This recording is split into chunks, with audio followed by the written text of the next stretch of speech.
Today in this video I'm gonna show you how you can use dual messenger in your device Samsung A13, A23 and A33. In this device Samsung A13, A23 and A33, I'll tell you few tips and tricks that you can use to do it.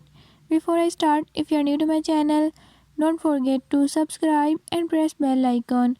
Watch complete video and learn how you can do it. Let's